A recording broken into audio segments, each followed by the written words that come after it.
Okay, it's time for the live Q&A. I have with me Lars. Thank you so much, Lars. We just got your session, and it was really interesting to see what is possible and available for the youth of Africa, especially if they're thinking about taking this game development, game design as a potential career path, or like you're saying, various career paths. We do have some questions I'm going to throw your way. Remember, we have game keys to give away to anyone who has asked the question. So if you have any questions for Lars, put them in the comments right now. I can see them on my right-hand side. So if you see me glancing this way, you'll know what that's about. First question, Lars, do you know which industries your students end up in? How many have stayed in pure game dev, and how many have started their own studios? What have your previous students been up to? Yeah, first and foremost, thanks for having me, Terence. I'm really impressed with how you guys run all this. That's the big interesting question.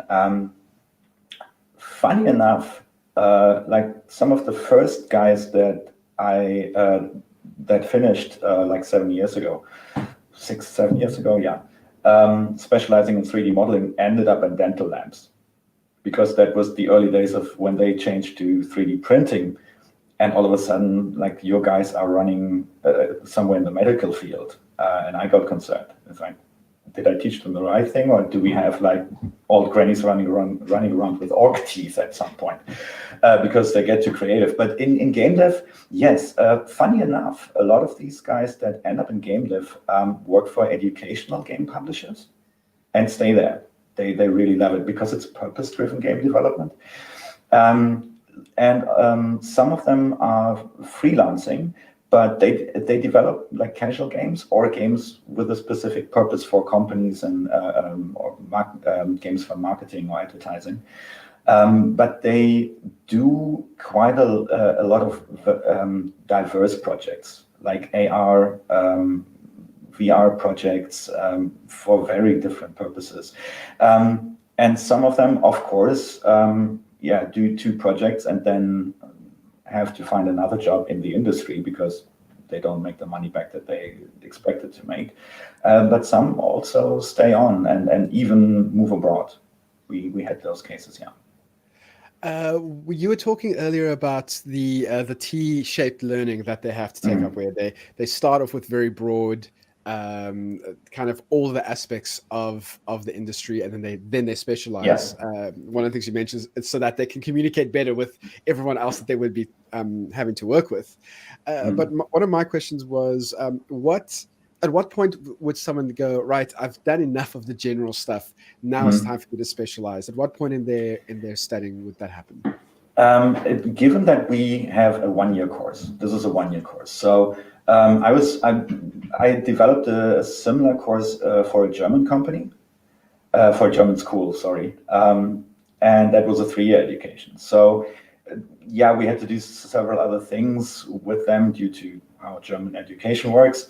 But what we do is about half a year in, when we've gone through all the basics of how do you plan a game, how do you approach a concept of a game, what are the mechanisms in a game that need to be there, whether you, for whatever purpose you create it for, it needs to be entertaining for the target group that you have in mind. And 3D modeling and then the scripting side of things, we set them up so that after half a year they've understood the basics, hopefully, and then they do their final project. They do research first, we mentor them, and then they have about half a year while we do other courses and most importantly, teamwork projects where they really need to learn how to apply what they learned in the first couple of months. And while we're working with them on that, they do research, and then the last 1.5, almost 2 months, they have time to work on their final project, do their own research, take their skills further while they're being mentored, and then they hand out the final projects. That is now the case for us. If we had more time, it would happen probably later, but that is the course that we have, and it works really well. And I'm of the opinion, which is why I let them decide the specialization later and not, I want to become a game graphics designer, or a game script or a game designer at the beginning of the year is because they don't understand what is what it actually requires. Is involved, what it actually requires. So, and sometimes they go like, "Oh, graphics is not for me," and then they lose half a year or a year. So it really depends. I mean, what is important is that they understand if you know the basics, every new technology that comes and involves game technology and the tools they already learned, they can learn because they know the basics and then can take them further. That is, to me, the most important stuff because that keeps them relevant over the next couple of years to come. And I suppose this is one of those industries where it is a lifelong learning. It is lifelong learning, yes. You can't just sit down and go, I did this 20 years ago and I'm good. No, exactly. That's my life story. I mean, I've been in this for 27 years and I'm like, how did we do this back then? Like, I have no flipping clue. But and it's the same today. I mean, there are so many new things coming. We have to think about web and game quite a lot. In my view, mobile apps are going away. That will be web-based and engines for other projects. But yeah, so we have to think about that and apply that. A question that came through from Monica just a moment ago: How can governmental facilitation support driving lifelong? Well, okay, Monica, you put way too many big words into one question. I'm going to try and do that again. How can governmental facilitation support lifelong learning drives through short courses? So what can governments do, I guess, to help that lifelong learning that we've just been talking about? Sorry, I need to adjust my headphones here. Yeah, good question, Monica. Thank you for that. There are a lot of ways they can. First of all, people need to understand that lifelong learning is a necessity. Employees and companies need to understand that. We've seen this. We do corporate training as well, and over this year, a lot of people realized we have no clue when it comes to the digital world.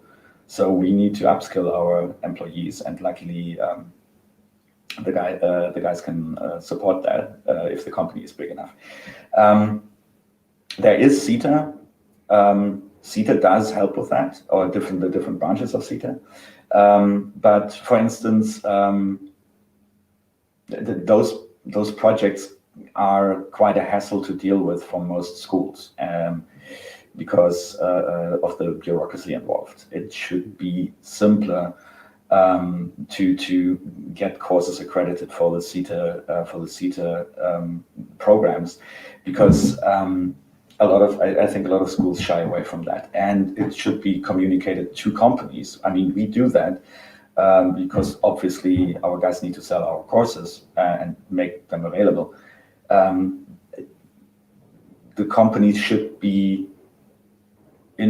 get information on this is what you can do with the percentage of your taxes that go into that specific funding program, and a lot of people don't know.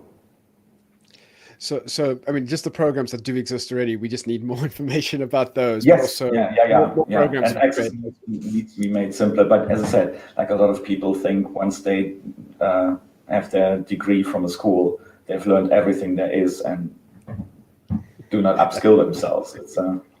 There are books to be written about that. Then we have a question about the actual learning process.